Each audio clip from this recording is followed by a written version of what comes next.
Courtside the Virtual Hardwood, it's the NLSC podcast, episode 399. Andrew with you once again. I am Andrew in the forum and Andrew NLSC on Twitter. My co-host is Derek. You know him in the forum as Deeper3, and he is also Deeper384 on Twitter. No, I'm happy to be here again. I actually wanted to start off the show asking you a question. I have been seeing a lot of ads now for the Steam Deck, which we briefly discussed it on a past show. What age? Because we're not really into that right now. Like, we're not going to spend the money on a Steam Deck. I think we both agreed on. That's right. Yeah. I might get one for my brother, but we wouldn't use it. What age would you have been most interested in the Steam Deck? And think about your life at the time, and think about you would have had to be, look at the prices that they are right now. Like, it's $399 for 64 gigabytes, which doesn't get you far. So you'd have to spend in the $500 to $700 range for something that would make it more worthwhile. So at that point in your life, you would also have to be making enough money in order to get one of these. So what age would you have been most interested? That's a good question. Or indeed, at an age where I'm going to get it for possibly as a big Christmas or birthday present, I suppose, from the folks.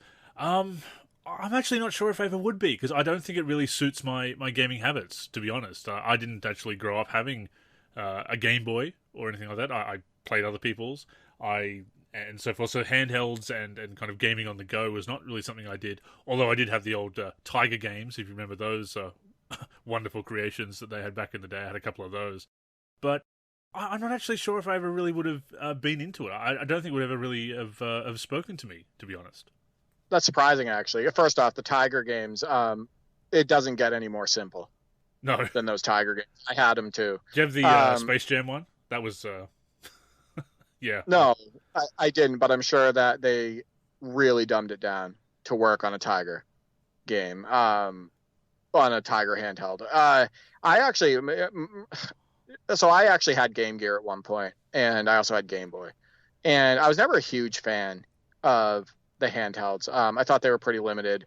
Obviously, the graphics were limited and all of that stuff. I'm a little bit surprised that you wouldn't have been more interested in it, considering your love early on for PC gaming. And as we know, Steam would have had to be around at the time. So this would be a case of saying, like, NBA Live 98 was on Steam, right? So that's the way I look at it, or games like the early 2000s NBA Live. However, if it's the limitations of a handheld, and the fact that you're playing on a smaller screen and stuff like that, those were the primary reasons why you weren't like into handhelds and whatnot, then I guess I can understand that. I guess it is. I mean, I can see the benefit to it, and it would definitely be a gimmick, I suppose, and I was into PC gaming as I am still today. Play both on PC and console, which I know to a lot of people seems like a very strange concept, as PC and console versus other consoles continues to be a contentious issue among gamers. Yeah, I'm not sure. I just don't think it would really have ever captured my imagination. Okay, so no, that makes perfect sense. And I might get one for my brother. Who knows? I think I'm a little bit more interested in it than you are. And I think the more my interest lies in the concept of it. You know what I mean? Like, this is crazy. Like, this is great. Like, I can have my Steam library on a handheld and I could play it, right in front of my face and all of that stuff. But these prices are ridiculous. $399 for the 64 gigabyte version. $529 for the 256 gigabyte version, and $649 for the 512 gigabyte version. Now, like you had said, if we were growing up and whatnot, and we weren't making our own money yet, that would be one hell of a gift if somebody was spending that much money on you. It's just those prices are crazy. Well, they are, and also the capacity. I mean, ironically, back in the day, that would have been better because you would have had games that are only 400 or 500 megabytes, the CD-ROM style games, or maybe they come on 2 CD-ROMs, so it might be a whopping 1.5 gigs or 2 gigs at most. But these days, when you've got so many games, NBA 2K22 is about 120 gigs, 110 gigs on PC. But pre-patch, I'm sure with some of the updates, it's probably up to about 120, 125 now. So it's not even viable to play some of the games on that 64 gigabyte version. Yeah, that's wild. So yeah, $400. What does that get you? You can play just a few games. That's basically it, and like none of the Super Meat Boy, Limbo, some of the smaller indie games. Maybe you could stack it full of those, but the AAA games. I mean, Garfield cart though, $400 for a Garfield cart. I mean, to be able to play handheld. I mean, that's daylight robbery. Only having to pay that much to take Garfield cart on the go. Yeah, I mean, you know what? You have actually changed my mind, Eric. It's absolutely worth it for that. I think it also took me a while to get into Steam and digital because, of course, living in Australia with the internet, I mean, you think it's bad now. It was awful back in the ADSL days. So if I wanted to preload a game, you wanted to be able to preload at least 2 or 3 days in advance, just to have a chance to leave it on for a couple of days, downloading constantly, and that was taking up all the bandwidth. Now I don't think about it because I'm on unlimited internet and one of the faster plans in Australia, which is still nothing compared to even the lowest plans available in the US. But these days I don't really think about that or streaming or anything like it's not an issue, and Steam I enjoy as much as I do like physical collectibles, as we've said before.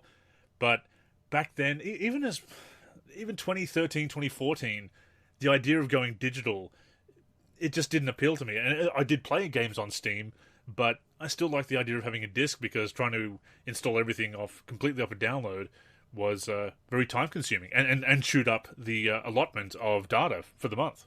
Well, we'll be talking about it in a little bit, about my new experience with Xbox 360 physical copies that allowed me to get a few of those Xbox 360 games on my PC, and you and I had a gaming session tonight, which was really fun.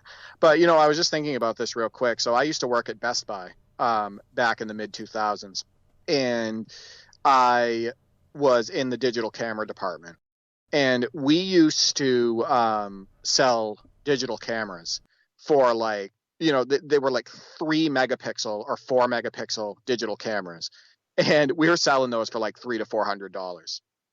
Now the cheapest phones that you can buy have 3 to 4 megapixels in them. And pretty much that is looked at as incredibly weak today. But back then we were charging people like $300, $400, $450 for like 3 megapixel cameras. It's just wild to me how times have changed. And then this is what made me think of that, actually, Andrew, is to do this Xbox 360 experiment to get these, NBA Live 06, NBA Live 09, my physical copies, and NBA 2K6 onto my PC. I had to go out and buy a thumb drive. So a USB thumb drive. Listen, the prices on like 512 megabyte SanDisk or like thumb drives back when I was over at Best Buy, or like 256 megabytes, they were in like the $90 range. Oh yeah. $90 to $100. If you wanted a gigabyte, you were shelling out like $150, I swear. And I just went today and I got a 2-pack of 32 gigabyte USB drives, 32 gigabyte USB drives for $17. And the 16 gigabyte thumb drives were $4. They were $3.99. Just absolutely wild how much that's changed. Oh, storage space has definitely come down. Storage media. Remember trying to get a 2 terabyte hard drive back in the day? That might cost you a few hundred, in Australia at least. Now you can get that for 4 to 8 terabytes for a pretty reasonable price, which is great. I've actually got a WD Black now. I haven't set it up, but that's to extend my storage for games. But again, that is the problem with... I mean, it's a problem in some respects. Obviously, games are getting certainly more detailed than they used to be, and more content in some respects. So there are other aspects of modern gaming that we don't like, and we do touch on those on the NLSC podcast from time to time, every week, as the case may be. But that is a problem with the storage space requirements for games these days, when so many of them are now 100 gigabytes, a single game. We actually had somebody in the forum asking about how they could reduce the size of the sync bin and whatnot in NBA 2K. Unfortunately, you can't do that. That is a required file, and it has the updates. It will always update to what it needs, and the game will recreate it even if you delete it. But it is becoming a problem, and it's getting to the point where you used to be able to have pretty much your whole library installed. But now, as your library expands and expands, as it often does with every Steam sale, for some people, you do have to extend the storage. But on the plus side, as you said, the price is coming down. I have a ton of storage, multiple external drives and everything, and I'm still uninstalling games constantly in order to free up space. I think part of that too, though, the biggest part of it is because, as you know, I take highlights and I record, and I don't want to lose those. So those are all over the place. I have like 40, 50, I probably have about 50,000 highlights now saved. And those take up a lot of space because I'm saving them all in 1080p at 60 FPS when I can. And then all of my Elgato recordings and whatnot, those, I don't like to lose those. So I'm saving those on various drives. So I think that's really my biggest problem. But just so like our listeners know, Andrew and I connected on Parsec tonight. I was like, Andrew, jump on Parsec and let's play NBA Live 06, the Xbox 360 version. So what I did basically was I used the thumb drive. I put my physical copy. I formatted it first, the thumb drive, the USB drive. Then I put in the physical copy of NBA Live 06 into my 360, and I installed the game on the USB drive. Then I went and put the USB drive in the PC, and I unloaded it into its own folder, all the files, and then I booted up Xenia, which is it's I don't know how to pronounce it, but it's Xenia, which is an Xbox 360 emulator. And Andrew and I were able to play the Xbox 360 version against each other on Parsec, and it worked really well for Andrew. We didn't have sound, but other than that, the video was basically perfect and whatnot. And played 8-minute quarters. I was the Philadelphia 76ers with Allen Iverson, Chris Webber, Iguodala, Korver, Dallenberg, Lou Williams, young Lou Williams on the bench, John Salmons, etc. Really good on paper team, really good video game team. And Andrew used the Supersonics with Ray Allen, video game legend Damian Wilkins, Rashard Lewis, video game legend Robert Swift, for me anyway. And I was so happy that process worked to get NBA Live 06 Xbox 360 on my PC. But to be able to connect with you on Parsec and for us to have such a great game, that was just the icing on the cake. So that was a lot of fun, and I will get into that. First, I want to mention, you mentioned the 32 gigabyte USB drive being so cheap. I just had a look. $10 here in Australia for 32 gigabytes. Again, like you said, that would have been over 100 back in the day. It didn't exist. 1 gigabyte. Indeed. A 1 gigabyte SanDisk back when I was working at Best Buy was, I'm not kidding, I think it was between 130 and 150 bucks. And the 512 one was right around 90 bucks, 512 megabytes. It's nuts. Exactly. So 32, a SanDisk as it happens, looking at this on the site, $10 Australian. If you want a fancy one that slides, the old sliding retractor one, that's a whole $11. So you can pay that extra dollar if you want to have that, the fanciness and convenience of... Yeah. My 2-pack was the sliders. There you go. It was $17 for 2. That's under $10 for 2. That's just nuts. And we're not sponsored, but we could be. Second, it's very hard, and I think we've touched on this before, but it's very hard when you go back to an old game that has a team that is relocated or rebranded, which I guess the Sonics have technically done both relocating and rebranding to the Oklahoma City Thunder, of course.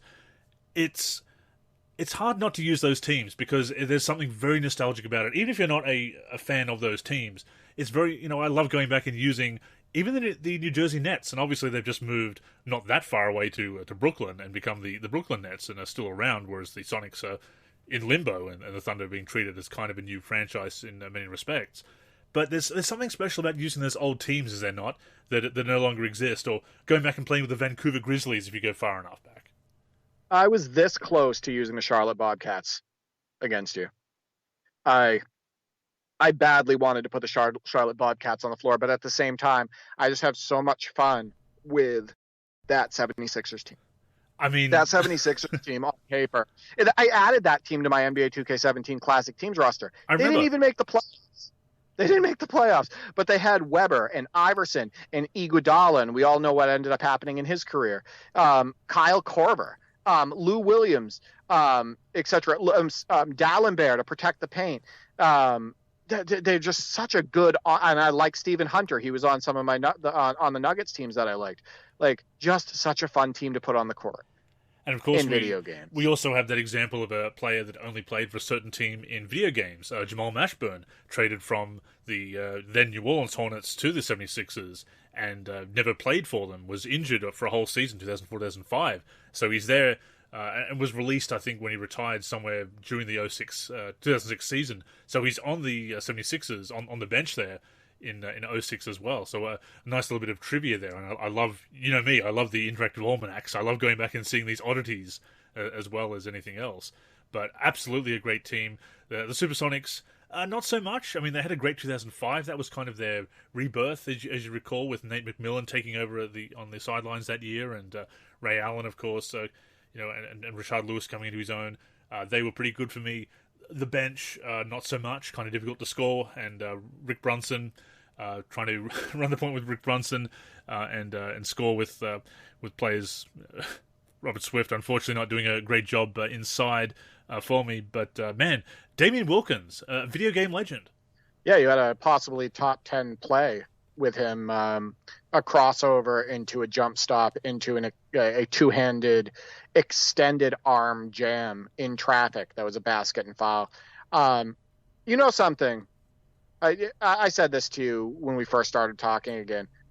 I had more fun playing that game against you on NBA Live 06 than I've had playing any My Team game on NBA 2K22.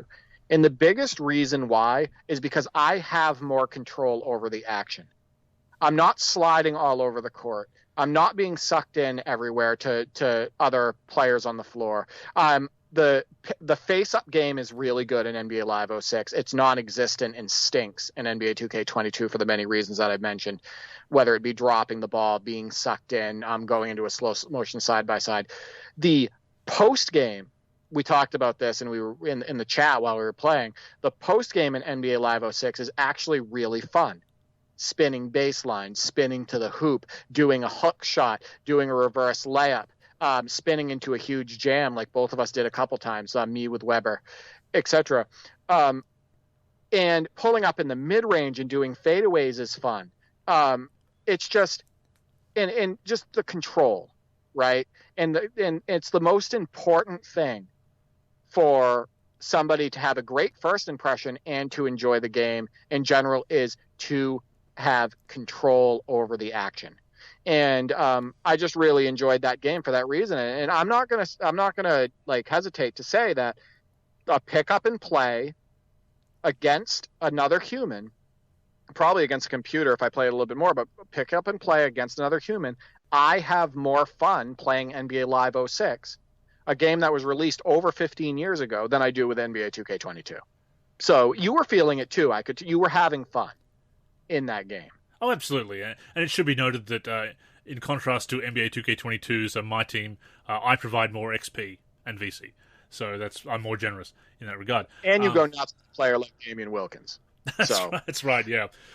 No, I mean, we've talked about it before, that pick up and play aspect and feeling in control, not getting stuck in what feels like canned situations, and also not having to deal with other stuff. Like, there is a challenge and there can be great enjoyment in assembling a team in My Team, in building up a player in my career and playing through an NBA career and taking them online to play with the online team play modes. Those can be very satisfying if indeed those experiences are appealing to you. But just being able to pick up the game and play, which, I mean, you can do with current games as far as exhibition modes and, of course, the franchise modes, which I'm getting back into, and started my NBA with the Bulls getting ready to launch into that. But those old games, I mean, that's what they were all about, because there was no recurrent view mechanics. There were no microtransactions like that. It wasn't about that. It was simply about having fun on the court. And when you go back and revisit those games, you feel that. And it's what's so satisfying about them. And I'm glad that we are talking about Live 06 this week, because we have touched on it before, and we have profiled a few games this year, and we've gone back and looked at 2K18, of course, and where things went wrong for 2K. We've looked at Live 10 because that's been a retro kick, and 2K14. But '06 is such a big what if because it's that first really big turning point in the NBA Live series. I'd say that, like, it looks great. The close-ups, the graphics, the lighting, all of that stuff, it looks great. And some of the animations are fantastic. Like, you don't have that rocket dunk look really in that game. The feel of pulling off those quick moves I was doing with Iverson where I got a quick first step on you and I'd pull up and whatnot, that feels good and it looks good. And the post game is fun. Man, I wish they had added depth to that game. I wish they had added mode depth and given it the same depth that Live 06 for, the PC had and whatnot, because what a wasted opportunity. It's a damn shame. It really is. And, I've been talking about 2K14, obviously, and how that's just felt really good on the sticks, and how I just really enjoyed the satisfaction of the big dunks you could do in 2K14, PS4 X1 version that I'm referring to, that was been my most recent retro kick. '06, again, there's that satisfaction when you make a move. That move I made with Damian Wilkins, that crossover, the hop step, and the finish with the dunk. Everything about that looked pretty good for the time. I mean, it holds up, but it also felt great. It felt very satisfying to do.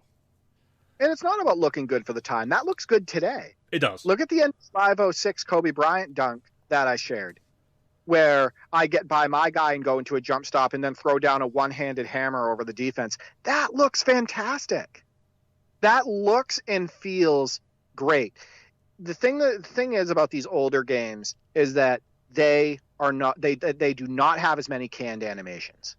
They do not have as much they don't have all of those artificial boosts. They don't have the being sucked in everywhere.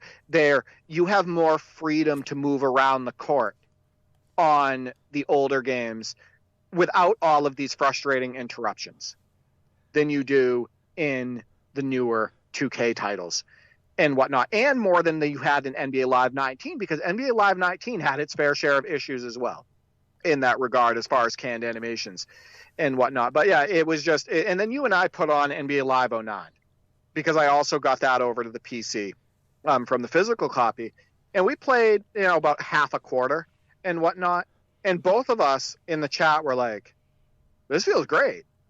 It actually felt better than I remembered.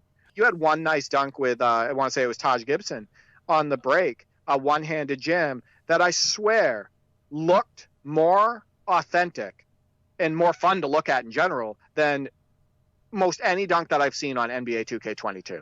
It just looked great. It was in stride. The foot planning was there, and it looked great. And, we were pulling off these nice little double crossover moves and getting a first step on our guy. And we didn't feel like, and I think you can agree, we didn't feel like there was a brick wall defense. We didn't feel like there was slow motion side-by-sides. We didn't feel like there was blow-bys. It just felt decent. Like, it felt pretty good. And it felt like we were in control of what was going on. So, listen, I've never been a big fan of NBA Live 09. But tonight, you and I put it on, and I was like, this feels pretty good. And I wanted to keep playing it. I was short on time, and I was trying to hang out with my brother. But, yeah, like, both experiences tonight with Live 06 and Live 09 were solid. 09 is one of those games, and funnily enough, I'll put NBA Live 99 in the same category, that was followed up by a really good game that's very very well remembered, very beloved, NBA Live 2000 and NBA Live 10, respectively, that it kind of overshadows that the immediate predecessor was actually pretty good. Live 99 had a lot of stuff going against it, the lockout being a major one, but once they got patched on PC and we got the updated rosters and some fixes with the official patch, that's become one of the best games. People overlook it, but it's not that far behind Live 2000 in its quality. And Live 09, I think Live 10 is the superior game in feel, in look as well. They improved the body models, for example. That is something that did stand out to me, that the models in Live 09, NCAA Basketball 09 as well, I thought that some of the player models looked a little bit too skinny. They did fix it up a little bit, although not stick figures, as somebody said on YouTube. I won't go that far. But they did improve things from in 2000 and in 10, but it does overshadow just how good 09 and 99 were. And yeah, I'm looking forward to playing more of '09 because it is better than I remember. Some of those post moves, the foot planting, as you said, that dunk looked very clean. I think it was actually Drew Gooden that I dunked with. And Oh, it was good. That's what it was. Yeah. yeah, but catching it in stride, just going up. The rim interactions look pretty good for the time. Live's actually had some pretty good rim interactions over the years. They really kind of nailed that. There's other things that they really could have nailed as well, but which unfortunately they haven't, and that's a whole other topic. But no, '09, that held up pretty well, and it's one of those games where I was disappointed that it didn't come to PC. We were hoping for 360 PS3 port to PC. We just lost the PC version completely that year. I think I was still not too happy about that. I was still looking at updating NBA Live 06 on PC at the time, so I was still spending a lot of time on PC. Didn't spend as much time with '09. Had a lot of great concepts with the Live 365, the Made Fresh Daily, the Dynamic DNA updates. That also was that first attempt at really getting the player tendencies, detailed player tendencies and performance and whatnot, and of course being driven by synergy data, so not just opinions based on I think that person's can shoot that well and whatever. They actually were able to get some proper tendencies and performance ratings in there.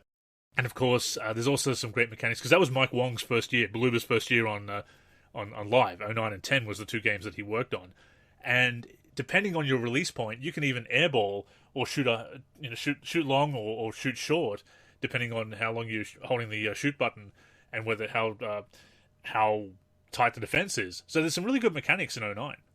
Well, I want to bring up a couple things. First off, about NBA Live 99, I always thought that was a strong game. Always thought it was a strong release, but it did have a couple things going against it. One of them is it had Antoine Walker's mocap shooting. True. And his shot is ugly. And I never liked the shooting in NBA Live 99. The other thing that it had against it was that Antoine Walker was the cover athlete. Now, I want to point something out. I was a huge Celtics fan at the time, and I'm like, this is great. Like, NBA Live 99, we got a Celtic on there. I look back on it, and that's probably one of the weakest cover athletes that's ever graced, a super popular video game, because at the time NBA Live was it, right? NBA Live was king in basketball sim. So it's a little shocking that Antoine Walker, early on in the series too, or Antoine Walker as a cover athlete, if you think about how many awesome players were in the NBA at the time. So, I'm glad, especially at the time, I was like, hey, this is great. But, looking back on it, Antoine Walker being on the cover is very odd. But as far as like NBA Live 99 has an amazing soundtrack. I love the menu system overall. I think it's cool. I like the players dribbling in the background. All of that. Like I like a lot of things about NBA Live 99. Like you said, the lockout impacted the game a bit and whatnot, and its popularity as well. And Live 2000 was such a strong release. We've already talked about that. As far as like NBA Live 09, I always felt like it was a little bit too robotic in the movement in comparison to NBA Live 10. NBA Live 10 kind of loosened that up and made the players move a little bit more realistically. The NBA Live 09 still kind of has that weird movement, slumped shoulders in it, and it's just a little bit too robotic at times. But I'm not going to lie, I just really enjoyed that head-to-head, that short head-to-head we had on it, and I think we need to revisit it again, and soon. And another thing, how about that performance on Parsec? That was just fantastic, being able to play both of those games. No doubt, no question at all. And you mentioned Antoine Walker, and it's funny because he does, in a lot of the polls we've held over the years about popular and unpopular cover players for Live and gaming in general, but certainly Live, he's often polled very low as one of the least popular. And funnily enough, Tony Parker was probably the same. So there's another interesting parallel there. I mean, Tony Parker was definitely a star, bit of a snub, quite frankly, on the recent NBA 75 list. Probably not as marketable or popular as some other players, especially considering 2K that year had Kevin Garnett, who was just coming off a championship, whereas Parker was a year removed from it, and of course 2K10 they got Kobe, so probably not the most popular choices either way, but a couple of overshadowed games.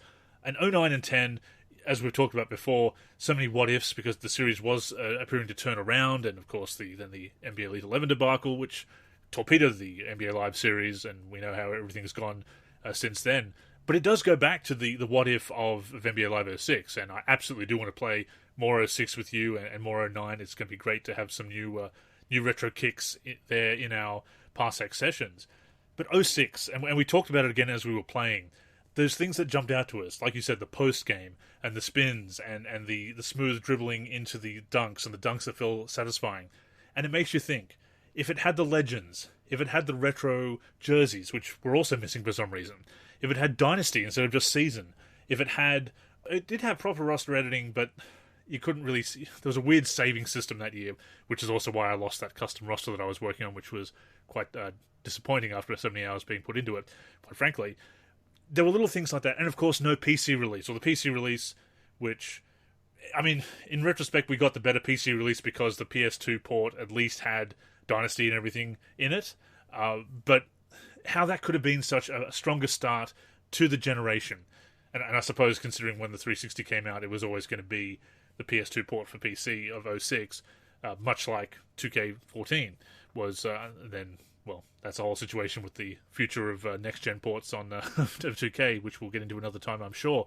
But it could have been such a stronger start, and it remains a huge what-if for the series, because that was a turning point. And it's unfortunate because people look at that game and say, oh, it was low-rated, oh, it's garbage. And I remember somebody saying, why are you playing that, when I mentioned that it was on a bit of a retro kick with it earlier this year. But the gameplay holds up pretty well. The graphics are spectacular. The graphics are better than 2K6. I'll just put it out there. Yeah, no, by a lot. They're a lot more realistic. Yeah. No, I mean, I have both of them. I play both of them, and yeah, Live is leaps and bounds better than 2K6 graphically. Yes. Oh, I know you know, but for anyone who wants to doubt that, I have a screenshot of Shaq in 2K6 and Shaq in Live 06 for 360, and you can see that Shaq in 06, NBA Live 06, looks so much better. And look, that is just one player, but there are many other players that share that superiority as far graphically speaking, and just overall 06's graphics and gameplay are a lot better than people remember. And in fact, if you go back and look at the reviews, Derek, at the time, a lot of people are saying, a lot of professional and gamer reviews, user reviews alike on Metacritic are saying, gameplay pretty good, graphics amazing.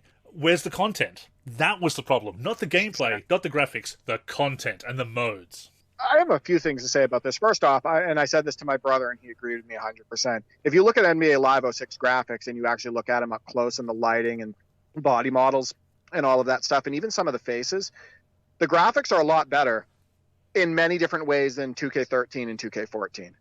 Fair. They look a lot more realistic. And 2K13, and when I say 2K14, obviously I mean the PC version, right? I mean the like the PS3, Xbox 360. In those games came out 6, 7 years later and whatnot, 8 years later. And I want people to go back. I might share some screenshots on the NLSC and on Twitter and whatnot. I don't think people realize how damn good this game looked. Like, it looks amazing. I want to bring something else, too, about Tony Parker. It would have made more sense for him to be the NBA Live 08 cover athlete because he had just won Finals MVP. Yep. In 2007. Absolutely. So it's very odd for him to suddenly be there in 09, and then they put Gilbert Arenas in 08. But Tony Parker would have made a lot more sense for Live 08.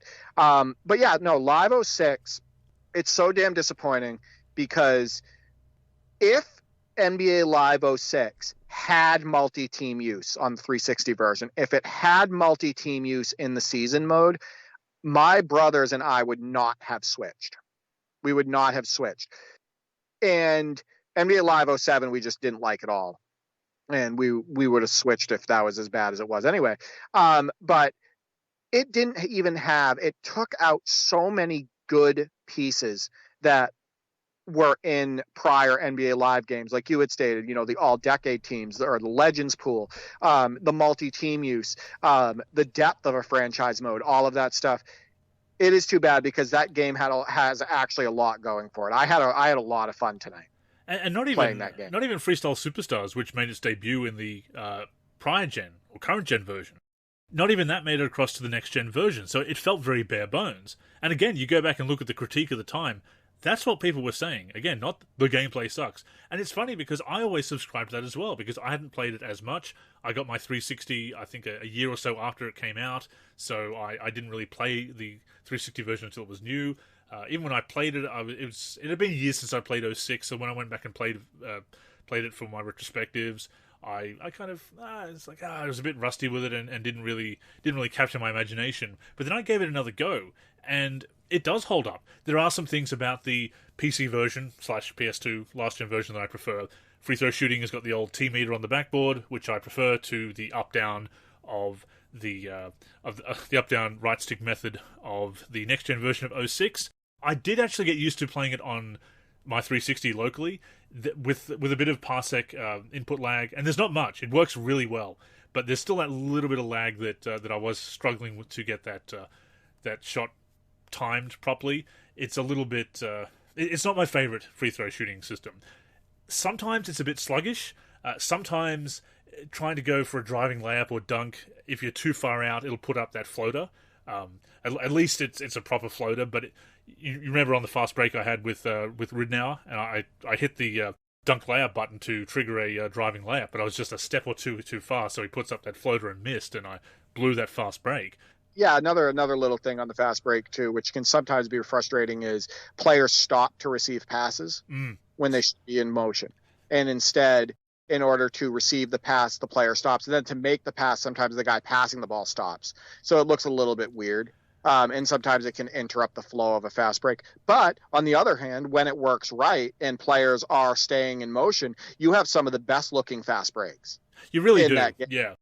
I mean, there are some really good ones that we had in that game where we got the ball up. And then, we had somebody, on the opposite side of the court heading to the hoop, and we passed it to them, and everything was in stride, and the dunk looked beautiful and whatnot. So, yeah, there's definitely cons to the game, and it's not perfect by any means, gameplay-wise, but it's just so important to have that control that we have over the action overall.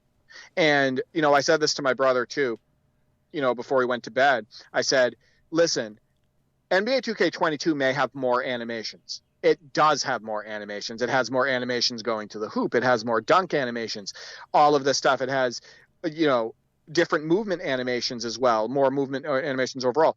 But when it comes right down to it, the most important thing is that you have control over your character that you're using, or your player, or in any game that you play. So sometimes less animations creates for a better feel.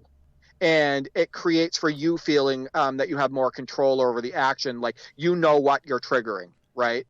And whatnot. So I just want to make that point again, that one of the things that I enjoyed the most about the game against you is I felt like I had control over the action, and I wasn't getting constantly frustrated by the game deciding to put me in spots, etc. Absolutely. And when the fluidity is there on the fast break and even in half-court sets, it does feel great, and it is very satisfying to make those moves and those big dunks on the break, and they still hold up, especially compared to 07, which introduced a bunch of animations and whatnot that were very awkward.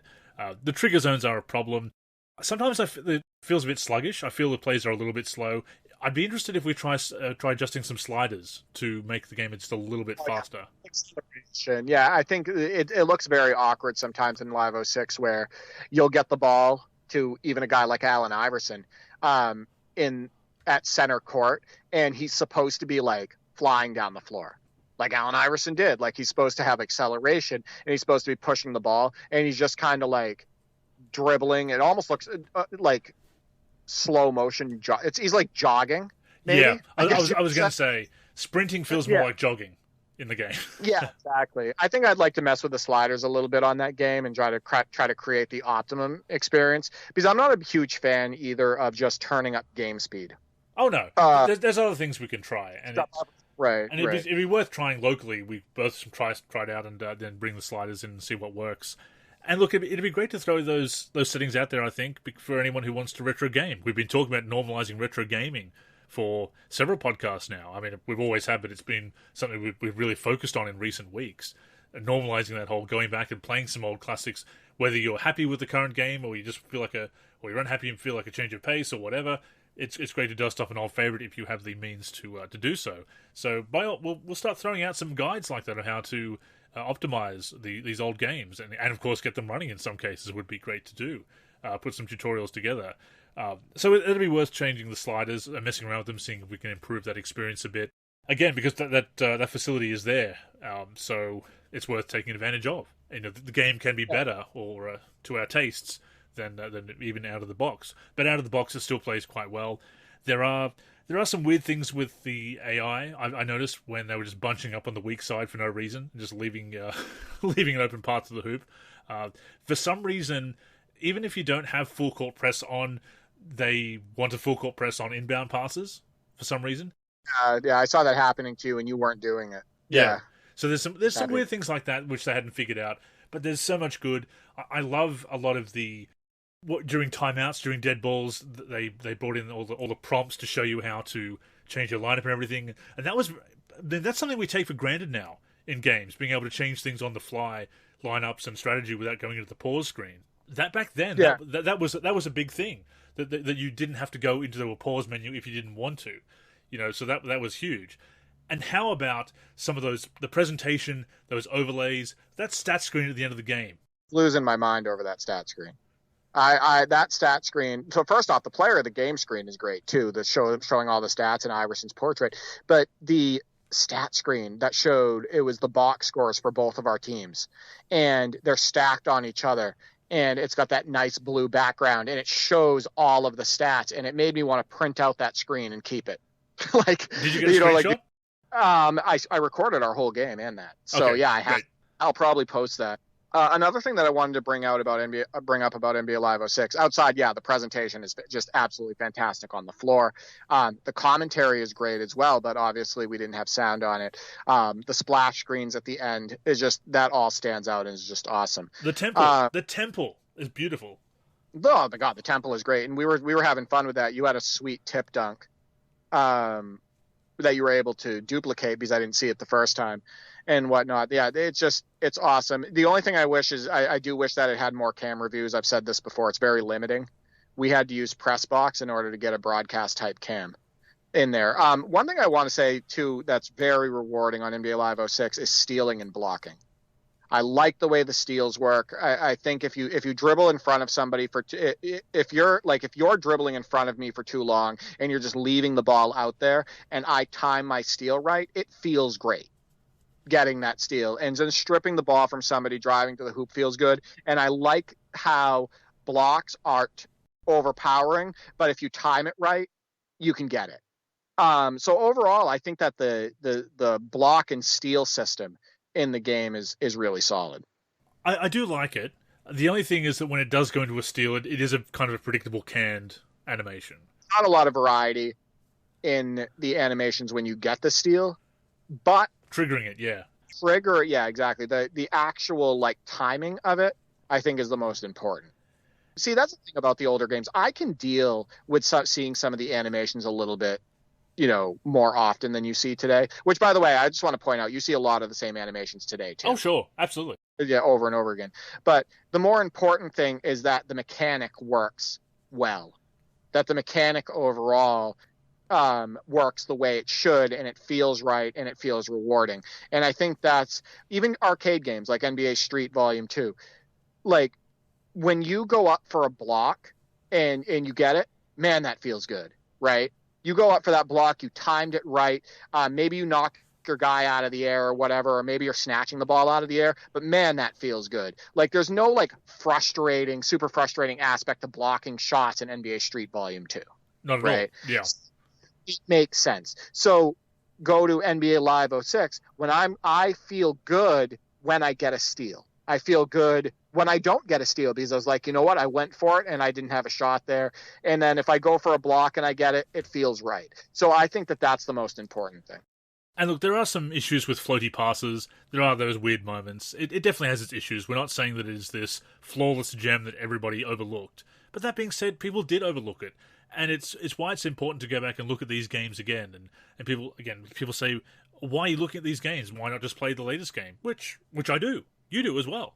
But I think it's important, not just for our own enjoyment, but as people who care about the history of basketball gaming as we do, and create content on new and old games alike, I think it's interesting and important to document these findings and to go back and look at these games and kind of dispel some of the myths around them. Because again, that big myth around '06 for 360 is that, oh, it was completely terrible. There was nothing good about it at all. Which again, the main problem was lack of depth and content, not gameplay or graphics, which were highly regarded at the time as well. But that's kind of been swept under the rug, and people just think, oh, '06 was a complete disaster. I mean, as far as a turning point for the series, kind of, but as far as a standalone product, not exactly. Well, here's the thing. Well, here's another myth. That NBA Live was always trying to go for super arcade. Like, NBA Live's arcade. They've never been realistic. Mm-hmm. Play NBA Live 06 and tell me that they're not going for sim. Exactly. That jogging thing, like when the guys are supposed to be like sprinting up the floor, they slowed that down in order to have an attempt to have a slower pace. That's the point of that. Because otherwise they would have just turned the speed up. You can tell that the graphics are more realistic than NBA 2K6 on NBA Live 06. They're going for a much more realistic look. The game plays slower than NBA 2K6. So there's a huge myth that NBA Live has always been arcade. And I think that games like NBA Live 2003 and NBA Live 2004 probably got people thinking that. Like, if you go back and look at those games and that pace, you might think that. Especially 2003 with its courtside comedy and its some of the exaggerated dunks and the big booming blocks that rocketed the other end of the court. That was definitely a little too far in that direction. Although I do like 2003 for what it is, don't get me wrong, but as far as someone who wanted a bit more sim, that was disappointing to me. Right, but you can tell what they're going for big time with NBA Live 06 is sim. Yeah. Absolutely. It is all like that. That is full throttle EA Sports going for sim in that title. Absolutely. And there are frustrating things about the game. Like sometimes you'll try, there is no camera relative control. So if you're playing on press box and you try to like do a certain move, you might step back out of bounds. Like I did 4 times with Iguodala. Right. I forgot about that because I've always preferred, because I'm used to playing Absolute. So I never thought of that. But yeah, that's why you were stepping out of bounds, because you're used to camera relative, of course. Yeah, at the top of the screen, it messed me up there because I'm used to being able to have a camera relative. So I would try to do like a crossover or something, and I would go backwards. But I adjusted to it pretty well, I think, overall. And so that is a little frustrating. And then there is the floaty passes sometimes. And what happens with those floaty passes is sometimes your guy ends up catching it out of bounds, or that it will be easily intercepted when it should have been just like a routine pass. But something that game did really well, and it's really shocking because there's so many games recently that didn't do this well, is when your guy is fighting for position. So let's say Chris Webber's fighting for position, and he's at first being the defender is behind him, but then he switches to try to get an over-the-top pass. So you're the defender and you're fronting me. I can throw an accurate, good-looking, over-the-top pass over your head, and Weber will catch it, and I can go right into a dunk. Do you know how many games recently have really screwed up that simple concept of throwing a pass over the top when a player is being fronted? And that the bobbling catches, or that long catching animation, yeah. Or you can't even do it. It will just be stolen. Of course. Like there's been games where the guy will try to he'll ask for it. Like Live 18 is one of them. The guy will just ask for it, but 100% of the time you try to throw that pass and it's stolen. And I just thought that was really cool because both of us were playing, and the post game is just so fun in that game. We're playing, and I'm able to watch Weber's position, and if the defender decides to front him, I know that I have the confidence and opportunity to be able to throw that pass to him. And that game came out in 2005, and they were putting that stuff in there. Another sim element that I think they did a great job with. So, there are cons to the game, but I think you can have more fun with that game than frustration. And that's been my biggest issue with NBA 2K games over the last few years. I get more frustrated most of the time playing them than I do enjoyment. Sometimes the simplicity of those older games is what's appealing and why a lot of people stick with them. And, of course, the focus on online play, which not everybody's into, though many people obviously are. But it is that pick up and play of just being able to go back and dive right into it and just not worry about grinding and working, putting work into the game. You just get the NBA players of the time and the great teams that were there. We talked about a couple of them there and the interesting lineups and just play. You can still do that today, of course, but the games are definitely built for people who are playing locked modes, or my team, assembling a team rather than just having that pre-built NBA squad. The lack of instant replay in the menus is definitely another downer, but they did bring in that really good feature, which other games have had since, where you can trigger that instant replay, and in fact, if you keep pressing that trigger, you can get different angles. Just me scrambling.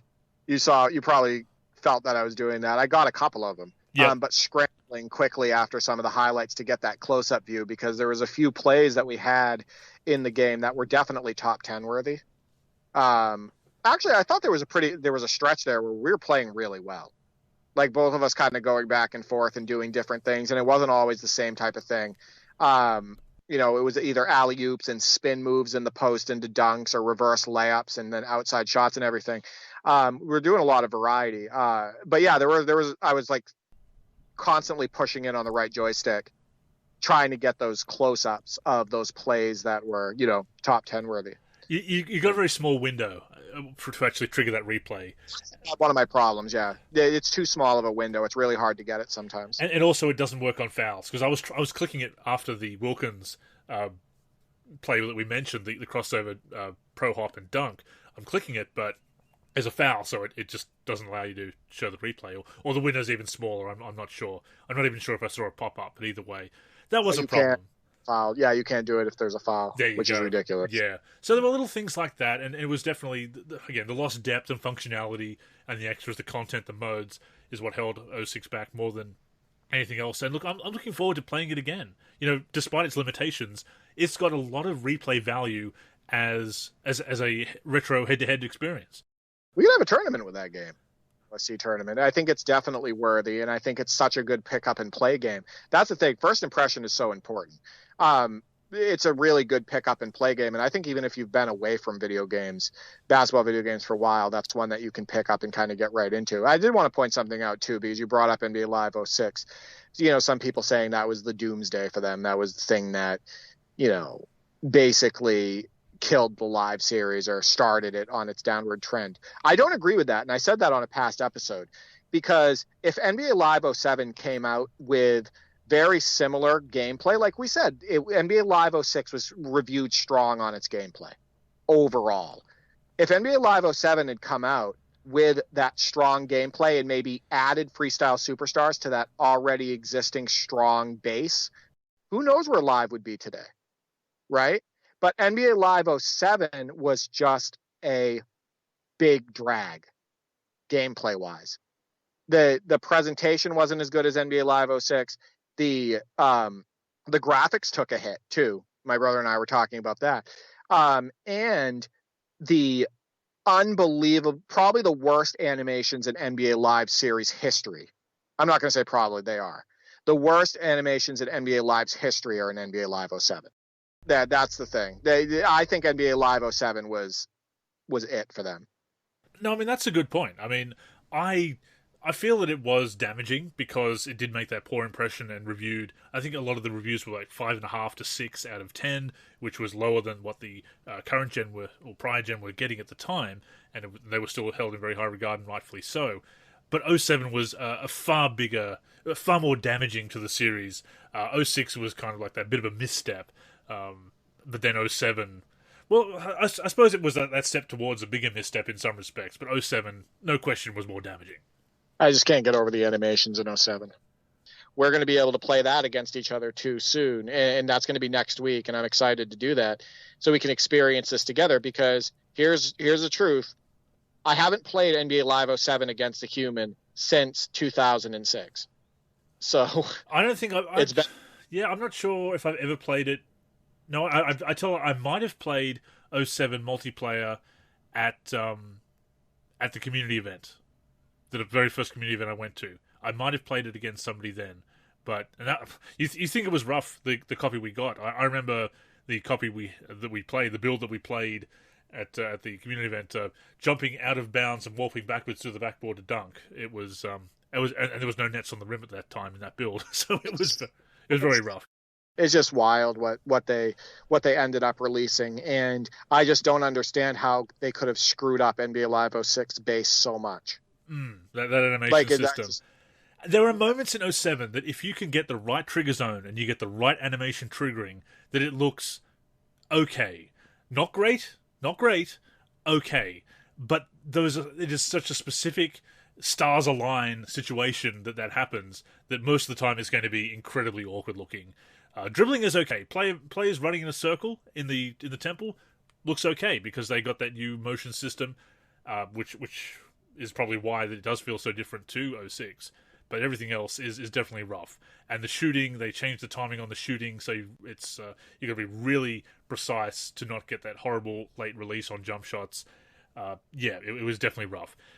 Before we move on to another retro gaming topic, actually, the funny thing is, and we brought this up before because we do play a lot of old basketball games, and when you switching between them, you have to adjust to the controls. And even after you've been playing it for a while, it's very difficult to overcome that muscle memory.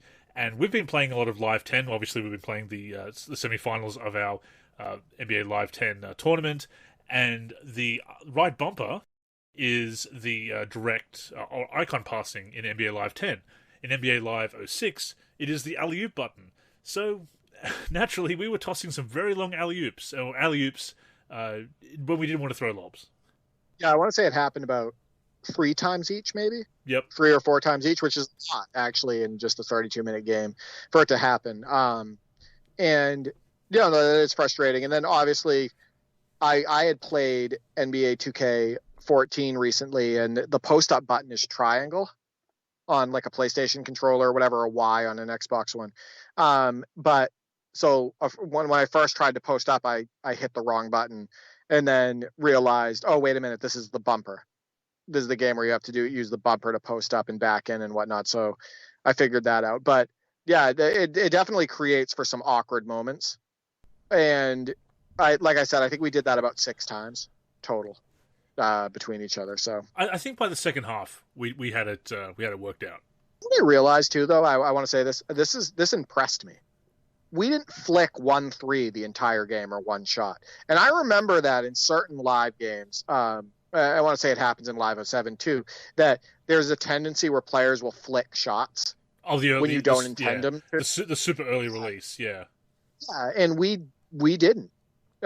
We actually, overall, I recorded the whole game. Overall, we were pretty sound shooting the ball. And I was just impressed by that, but we didn't have any flicks. So there is one on the perimeter with Nick Colson where I went to tap what is now shoot in modern games to pump fake, and that is the dunk layup button in 06. So I put up a floater for the perimeter. There was one.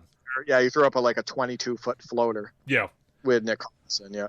So that does happen, but we pulled it together, and it was a fun game, and I'm looking forward to playing it more. It's going to be another go-to, and it's great to have these go-tos that we know will work over Parsec, and that we know that we can dust off and have a good time with, because we like to experiment with different games when we've played different consoles, different PC games over Parsec, but to have a few go-tos that we can just dust off and possibly create content for, or have an ongoing season or anything like that. I mean, again, 06 doesn't have that multiplayer season, so it's kind of out there, but some more exhibitions from 06. We did the 06 finals recreated in NBA Live 10. Maybe we should do that in 06 with the actual teams. I was thinking that, but you know what? I want to learn how to mod NBA Live 06. I have the official files because, remember, I pulled from the physical copy of the game in order to get this to work on the PC, and there's about 22 data set files, and that's all the data for the game. And the way I look at those data set files is I look at them as archives, like we have for the NBA 2Ks, the newer ones. Maybe I can find a way to open those data sets. And wouldn't it be cool to be able to mod NBA Live 06 and put in some classic teams? That'd be really fun. Years later, yeah, and we can put up that tutorial. This is how you copy the game from your disc to USB and install it on the emulator, and then install the mods. That'd be awesome. Xenia has for the emulator, the Xbox 360 emulator, it has a great tutorial on how to do what I did as far as like putting the physical copy on a USB and then transferring it to your PC and whatnot. I still got to get the audio figured out. We weren't able to play with audio because it doesn't work properly. It stutters and sometimes it's just a loud beep, etc. But as far as the video goes, it's almost flawless. So yeah, we definitely need to get more of those resources on the NLSC. And we will continue to advocate for retro gaming because as much as we will always cover the latest game and create content for it and provide a place for the modding community and everything else, we are passionate about the history of basketball gaming. We still do enjoy playing the old games, as is quite obvious by the fact we've been talking about a 16-year-old release for a whole hour this week. But it is important. Like I said, 06, there are some myths around it about its quality and its place in the series and its impact and what was wrong with it. And it is actually, when you give it a chance, when you go back and play it and understand that no, it doesn't have a dynasty, it doesn't have some of the features of the current gen or certainly newer games either, but it is capable of playing a fun game of basketball. And that's what's most important. I'll have to dive into the season mode again because I don't remember if they give you the opportunity to at least have somebody play on the same team as you. Or, a second person be the opponent for you. Because they don't have multi-team use, but maybe they allow co-op play with that single team use, or somebody could be the opponents. I mean, so that's something we could do. We could do that. I would be 100% all over that. One thing I'd like to do is see if there's a player lock feature. I doubt there is. But if there is a player lock feature, maybe one of us could lock and the other person use the rest of the players, kind of like what I do with my brothers. And maybe we could try to go through a season together, even if it was just 6 or 8 minute quarters or something like that. That would be a fun experience. So yeah, no, that's definitely something that we can approach. We just have to look into the, what the functionality is.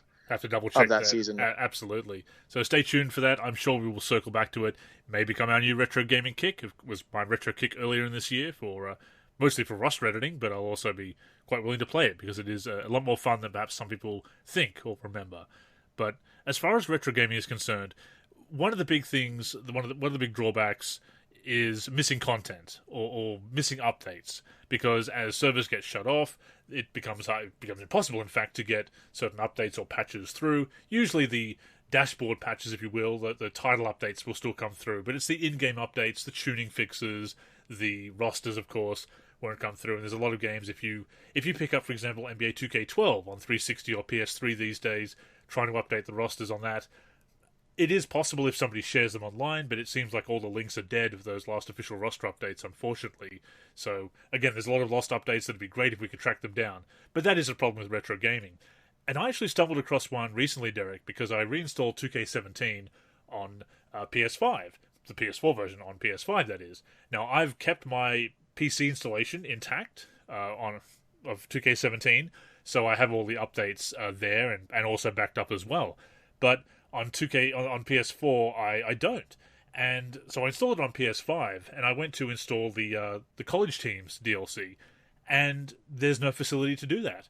And not only that, but I also found out that despite the fact that it should be on my account as a pre-order bonus, unlocked, and downloaded through the store, I don't have the Dream Team. I can't play with the Dream Team on the PS4 version of 2K17 anymore, because that installation is long gone originally from PS4. And it's, and people will say, oh, well, just play the latest game, who cares, why are you playing that old game? I mean, first of all, some of us do like to play old games for many reasons, and which is why we advocate for it, but I can't play with the Dream Team in 2K22. They're not in the game. If I want to do that, you go back and play an old game where that content is available, but it's not if you don't have that original installation with it all unlocked. So I was quite miffed when I saw that, Derek, because again, that's a pre-order bonus. I pre-ordered. I did all the right things. I bought the DLC to have. I believe at least the college DLC you can download through the store again on PS4, but they certainly do make it difficult. We've seen it with like the Steam prices. Where they'll, NBA 2K17 just got recently taken off of Steam actually, but it was still $60 even in 2021. It was a $60 game, and it shouldn't have been. And I think they just want all the, what's important to them is people hopping on the new game. Getting that, jumping into my career, spending that extra money on my career and my team. If they're buying those older titles, if they're buying the 2K7s, 2K16, 2K17, 2K16 and whatnot, and they're spending a lot of time on those titles, what does that take them away from? That takes them away from spending money in my career and spending money on my team and getting all the advertisements that they get on the newer games. So I don't think they make, keeping that content, I don't think they make that stuff a high priority for the older games. They don't, clearly, yeah. I think that's what you're to. So, we talked about it. What game was it that it was like 2 years after the game had been taken offline, and they still had the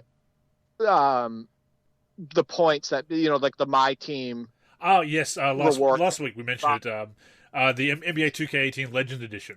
There's still the expensive edition which had the MT for my team, which is no longer available, VC, even though that was offline for my career, the player clothing for the neighborhood, even though the neighborhood is no longer available in the offline version of my career. So you could still buy the most expensive version if you wanted to say, I have the Legend Edition. You just don't get any of the pre-order bonuses. Or you get them, but you can't use them.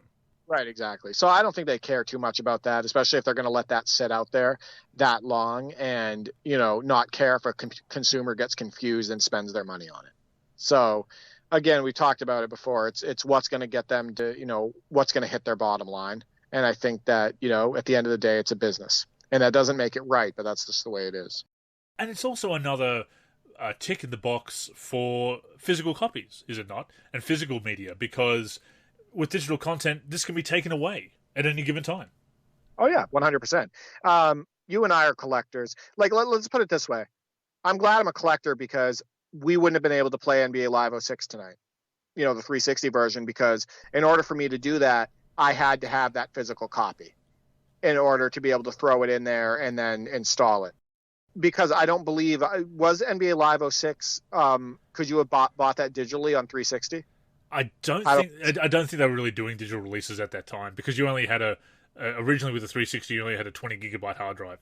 Yeah, exactly. So me having that physical copy enabled me to get that on the thumb drive and for us to be able to play it. So, yeah, I mean, I think physical copies are really important, not just for collector's edition, not just for, for collector reasons, not just for nostalgia reasons, but just to have your hands physically on something.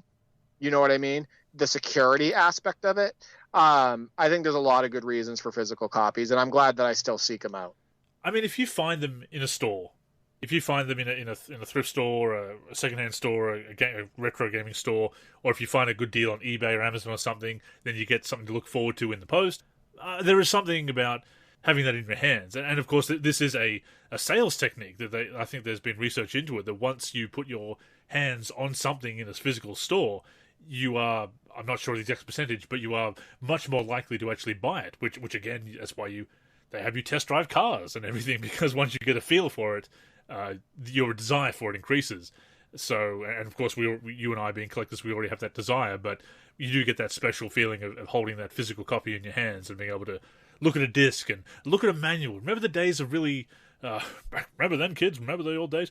But remember the days of big, thick manuals with all kinds of things that you just read over cover to cover. Yeah, that's the great thing about gaming for our age bracket, because these days it's online, which is handy because you can just download those PDF files and they're very easy, because anything that can get lost will get lost. But there's something really cool about those old manuals as well. How many kids do you think look at manuals today? I mean, there's more onboarding in games, so it kind of, you don't need to.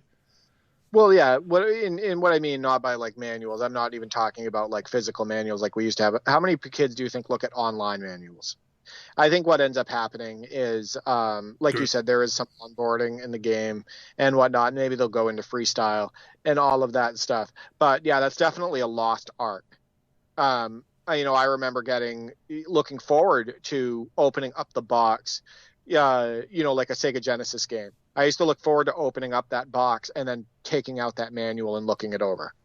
Even sometimes they had cool designs on the manuals and whatnot, and cool backgrounds and all of that stuff. I know I'm aging myself, but yeah, no, it's definitely a lost art. So it's looking like 06 and possibly 09 might be a couple of our new go-tos. I think 10's always going to be there in the background as well. Any other games do you think will become our mutual retro kick? Well, we're going to try NBA Live 07 next week because I'm going to do the same process with the physical copy. You think that's going to become our retro kick? I said we'll try it.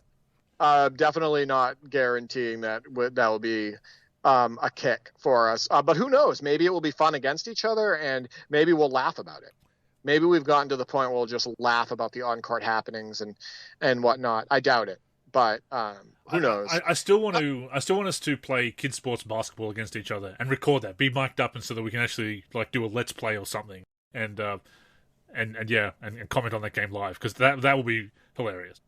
Well, I mean, as far as like other retro kicks, and yeah, we could do that, and I think that would be really fun, especially if we were mic'd up. That'll be one session. That will not become a retro gaming kick. I can promise you that now. Yeah. Well, we're limited a little bit just because you're the only person that I can't connect with on Steam and get great performance overall. Mm. So there's so many titles on Steam that you and I might be diving into, like 2K11, right? And whatnot. And where the emulators don't run those games as well and whatnot. We're a little bit limited because of Steam. But we have found many gems that work. We have the physical copies, and then we play them on the emulators and whatnot. The NBA Live 10s, and now NBA Live 06 and NBA Live 09 felt great for you.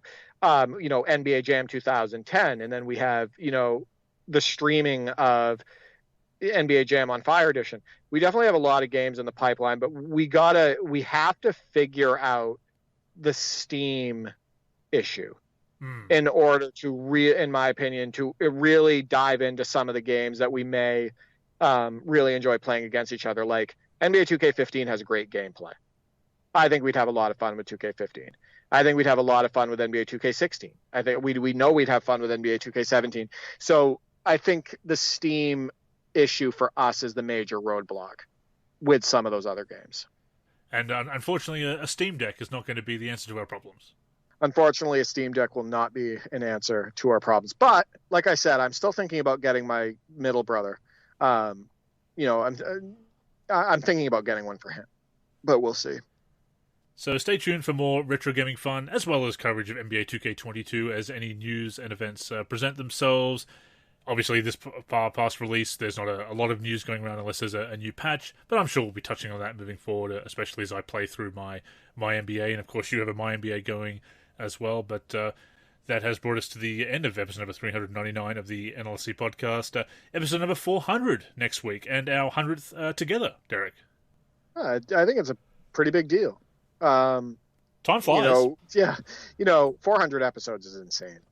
But for us, I think hitting the 100 episode together in such a short period of time, we've only missed 1 week over the last couple of years.